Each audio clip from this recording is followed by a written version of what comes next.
Assalamu alaikum guys, how are you? I hope you will be fine. तो जी आज हमारी सिक्स्थ पोएम है according to our smart syllabus, जिसका नाम है सिंधी वुमन और इसको लिखा है जॉन स्टॉलवर्दी ने।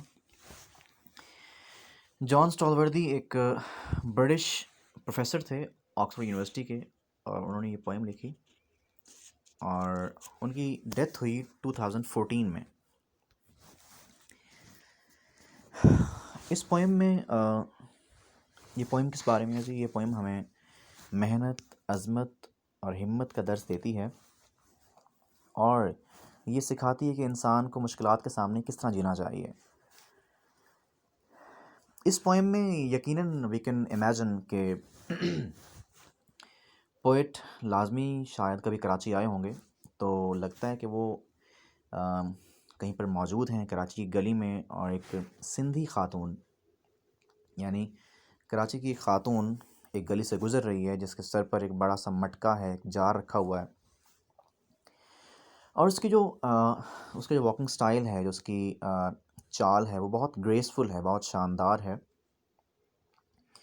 और उसमें कोई हिचकोला नहीं है, उसमें कोई लड़खड़ाहट नहीं है। तो poet is very much impressed with the style of her walking. तो वो बताता है किस तरह वो कराची की गलियों से गुज़र रही है और बड़े ग्रेसफुल अंदाज में जा रही है। वहाँ पे गलियाँ कच्ची हैं, बहुत तंग हैं और कच्ची आबादी है वो, और रास्ते में गंदगी है, कूड़ा करकट है। इसके बावजूद भी वो खातून जो है बड़े अच्छे अंदाज में चल रही है। वो कहते हैं वो तमाम लोग जो अपने बॉडी पर, अपने सर पर यानी अपने कंधों पर लाइफ की जो जिम्मेदारियाँ वो रखते हैं, या जो लोग मशक्क़त करते हैं, वो हमेशा तंदुरुस्त रहते हैं। खातून जिसके सर पे बोझ भी है, एक जार भी है, एक समझ लें मर्तबान या एक मटका भी है, इसके बावजूद भी she is walking straight and erect, वो बिल्कुल सीधी चल रही है। तो पोइट कहता है, यहाँ पढ़ते हैं हम, लास्ट इसके लाइन्स हैं, चलिए बल्कि स्टार्ट करते हैं इसे, देखते हैं। Barefoot through the bazaar and with same indolent grace as a cloth blown back from her face, she glides with a stone jar high on her head and not a ripple in her tread.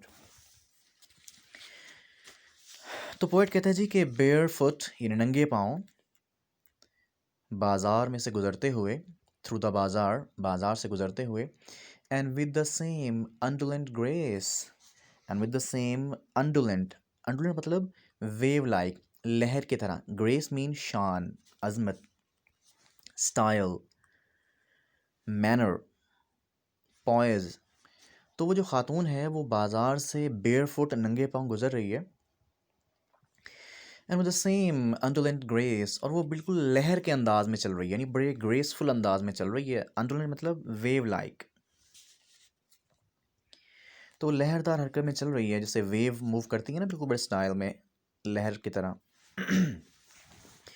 वैसे वो जा रही है वहाँ से, and as the cloth blown back from her face, और जो उसका फेस कवरिंग है, जो उसका चेहरे का जो कवर है, जो उसका वी कैन से वेल है, नकाब है, तो उसके चेहरे से पीछे उड़ रहा है। जो उसका for example you can say दुपट्टा है उसका, जो वो उसके पीछे उड़ रहा है हवा में। She glides with a stone jar high on her head, तो वो एक बहुत ज़बरदस्त अंदाज में, जैसे फ़्लो करते हुए, पानी की तरह बहते हुए, जो है वो ग्लाइड करते हुए, अपने सर पर एक स्टोन जार रखे वो वहाँ से चलती है। हाई ऑन हर हेड, वो स्टोन जार यानी वो एक जो पत्थर का मर्तबान है, उसने अपने सर पर रखा हुआ है। And not ripple in her trade, और उसकी ट्रेड में, उसकी वॉक में, उसकी गेट में, यानी उसकी चाल में बिल्कुल भी कोई रिपल नहीं है, कोई हिचकोला नहीं है, कोई डिस्टर्बेंस नहीं है। वॉचिंग मतलब पोइट उसको वॉच कर रहा है, उसको पोइट खुद देख रहा था भाई। हर क्रॉस, वॉचिंग हर, पोइट ने उसको देखा क्रॉस गुजरते हुए, इरेक्ट बिल्कुल सीधे, यानी उसकी कमर बिल्कुल सीधी थी। दो she had a stone jar on her head, अगरचे उसके सर पर एक स्टोन जार, एक बर्फ़ का मर्तबान, सॉरी पत्थर का मर्तबान था। उसके बावजूद भी शी वॉज वॉकिंग इरेक्ट, वो बिल्कुल सीधी चल रही थी। गुजर कहाँ से रही है जी वो? Stones, garbage, excrement and crumbs. जहाँ से गुजर रही है वहाँ पर स्टोन्स भी हैं, वहाँ पत्थर हैं, वहाँ गार्बेज है, ये वहाँ गंदगी है, एक्सक्रीमेंट यानी वहाँ फुजला है, गलाजत है, और एंड क्रम्स ऑफ ग्लास, और शीशे के क्रम्स, टुकड़े भी हैं, पीसेस भी हैं। इन कराची स्लम्स, कराची की कच्ची आबादी में। लेकिन इस सब कुछ के बावजूद भी शी इज़ वॉकिंग इरेक्ट, वो बिल्कुल सीधी चल रही है। वो कहता है मैं, अब यहाँ पोइट ने अपने आप को कंपेयर किया है जी उस खातून से, उस सिंधी वुमन से। वो कहता है आई, मैं, विद माई स्टूप, स्टूप मतलब झुकना, यानी बेंट, कमर का टेढ़ापन। मतलब आई विद माई स्टूप, और मैं जिसकी कमर में खम आ चुका है, बेंट आ चुका है, रिफ्लेक्ट, सोचता हूँ। दे स्टैंड मोस्ट स्ट्रेट, कि वो लोग स्टैंड खड़े होते हैं, चलते हैं, मोस्ट स्ट्रेट बिल्कुल सीधे। कौन लोग भला? who learn to walk beneath a weight, जो एक वज़न के नीचे, एक वेट के नीचे चलना सीख जाते हैं। यानी वो लोग जो अपनी लाइफ का बोझ खुद उठाते हैं, जो अपनी ज़िंदगी की ज़िम्मेदारियां खुद फुलफ़िल करते हैं, जो लोग मेहनत करते हैं, जिनमें हिम्मत है, उन्हीं को ही हक हासिल है सीधा चलने का। सो वो लोग जो हिम्मत करते हैं, मशक्क़त करते हैं, वही सीधे चलते हैं, वही बहादुर होते हैं, उन्हीं में हिम्मत होती है। सो यहाँ पे हमारे पास लेसन क्या था जी? मेहनत में अज़मत का, कि हमेशा मेहनत करने वाले लोग ही हमेशा तवाना रहते हैं, तंदुरुस्त रहते हैं, और अपनी, कौन लोग भला? जो अपनी ज़िंदगी का बोझ उठाना सीख जाते हैं। So we have the theme, इसकी थीम हम जान लें ज़रा कि इसकी थीम क्या है। वैसे मैंने बताया आपको पहले भी, but let's read it again. This poem is a tribute, theme पढ़ रहा हूँ मैं यहाँ पे। This poem is a tribute to a working woman, ये पोएम जो है एक काम करने वाली खातून को उसकी तारीफ़ में बयान करती है, उसे खराज तहसीन पेश करती है। The work creates rhythm in a life, work keeps a person strong and vigilant. तो कहती काम से ज़िंदगी में ना एक रिदम आता है, एक स्मूथ जो है स्टाइल बनता है, बंदा स्ट्रेट रहता है। काम लाइफ को बड़ा पुरसकून रखता है जो काम है आपका। Work keeps a person strong and vigilant, और यही काम एक आदमी को स्ट्रॉन्ग भी रखता है, चौकस रखता है, मजबूत रखता है। An idle man will soon decay, लेकिन जो एक आइडल मैन है, जो एक निकम्मा आदमी है, जो फ्री रहता है, वो बहुत जल्द डीके, यानी वो ज़वाल का शिकार हो जाएगा, बहुत जल्द ख़राब हो जाएगा, मीन बिगड़ जाएगा, यानी बूढ़ा हो जाएगा। This poem also portrays realistically the slums of Karachi in a few words, ये पोएम हमें कराची की जो कच्ची आबादियाँ हैं उनके बारे में भी बताती है। The poem praises and appreciates the working woman who has practically turned her work into an art. तो यहाँ पे वो पोएट हमें तारीफ़ करता है, और बड़ी तारीफ़ के अंदाज़ में बताता है किसके बारे में? एक वर्किंग वुमन के बारे में, काम वाली खातून के बारे में, जिसने अपने काम को एक आर्ट बना लिया है जी। The woman walks softly with the delicacy and rhythm of a dancer's feet. तो वुमन जब चलती है ना, लगता है जैसे वो एक डांसर्स फीट, यानी डांसर्स के अंदाज में वेव करते हुए, लहराते हुए चल रही है। अगरचे उसके सर पे वज़न है, लेकिन फिर भी वो बहुत शानदार अंदाज में चल रही है। इसके बाद हमारे पास है जी इसे पैराफ्रेज किया हुआ है, यानी इसको सिंप्लीफाई किया हुआ है। तो इसे हम पढ़ लेते हैं कैसे सिंप्लीफाई कैसे किया हुआ उसने। Sindhi woman is going through a bazaar with bare feet, Sindhi woman एक बाजार से गुजर रही है, बेयर फीट, नंगे पाँव। शी इज़ वॉकिंग इम्प्रेसिवली, वो बड़े शानदार अंदाज में चल रही है। And there is a rhythm in her movement which can be seen in her swaying body and floating dress. तो वो भी एक रिदम में चल रही है, बड़ी एक लहर के अंदाज में चल रही है। और हमें कैसे मालूम हुआ? हमने देखा भाई कि वो जब चल रही थी तो वो अंडुलेंट ग्रेस, बड़ी एक लहर के अंदाज में, बड़ी शान से चल रही थी। और उसका जो फ्लॉटिंग ड्रेस था, उसका जो कपड़ा उड़ रहा था, वो भी इसको बता रहा था कि वो बड़े पुरस्कुन अंदाज में चल रही है।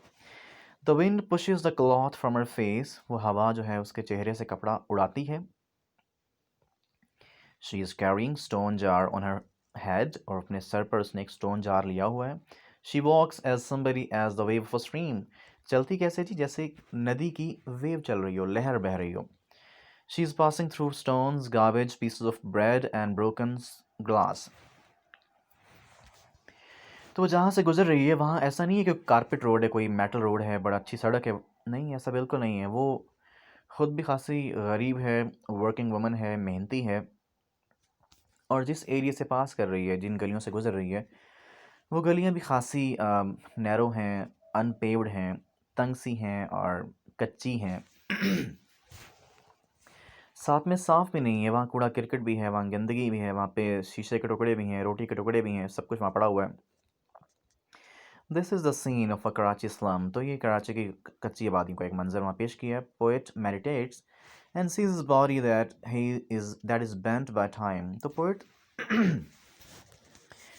सोचता है, देखता भी है अपनी बॉडी को कि उसकी बॉडी जो है ना वो टाइम के साथ ही बेंट हो गई है, झुक गई है।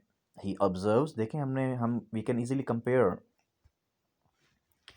The style of the Sindhi woman and that of the poet. Poet's body is bent, but the woman's body was erect, straight, though with a jar on her head. Poet की body जो है वो टाइम से ही bent हो गई है, लेकिन जो सिंधी वुमन है, अगरचे उसके सर पे जार है, वज़न है, लेकिन वो स्ट्रेट है बिल्कुल. He observes that only those who bear the burden of life and carry its hardship through life are strong and straight. Poet कहते हैं कि वो लोग जो अपनी लाइफ का बर्डन खुद उठाते हैं, वही ज़िंदगी में स्ट्रॉन्ग और स्ट्रेट रहते हैं. इसके साथ ही हमारे पास है, ये इसकी ऑब्जेक्टिव हैं, तो ये मैं चलिए पढ़ देता हूँ. ये 7 पॉइंट पे है. Write down the missing rhyming words in each verse, high on her head, as the cloth blown back from her face, watching her cross erect, I with my stoop reflect. Then we have the point 7. Choose the correct answer. The woman in the poem was passing through the market, bazaar, crowd, street. कहाँ से गुजर रही है वो? बाजार से गुजर रही है. She was carrying what was she carrying? उसके सर पे क्या था जी? A bundle of sticks. Sticks थी? No. A stone jar. एक stone jar था. Those who carry weight stand. जो अपना वजन उठाते हैं वो कैसे रहते हैं जी? Stand straight, bend, idle, fall. Stand straight. Her walk was smooth, difficult, slow, fast. उसकी वॉक कैसी थी? स्मूथ थी, बड़ी पुरसकून थी. So that's all for today. और इसकी आप एक्सरसाइज कर लेंगे, क्वेश्चंस भी कर लेंगे. क्वेश्चन सारे करने हैं. और इसके अलावा आपको पोइम से करना क्या है? आपको पोइम में से ये तो हमारे पास 2 स्टैंजाज हैं इस पोइम के, दोनों खास इंपॉर्टेंट हैं. ये वाले स्टैंजाज हैं. आपने इन तमाम स्टैंजाज के रेफरेंस और कॉन्टेक्स्ट के साथ इनकी एक्सप्लेनेशन को आपने मेमोराइज करना है काइंडली. एंड सेकेंडली, आपको इसके सिनोनिम्स याद करने हैं, इसके एमसीक्यूज़ याद करने हैं, और इसके अलावा आपको जी इसके शॉर्ट क्वेश्चन याद करने हैं. So wish you good luck. Thank you. Allah हाफिज़.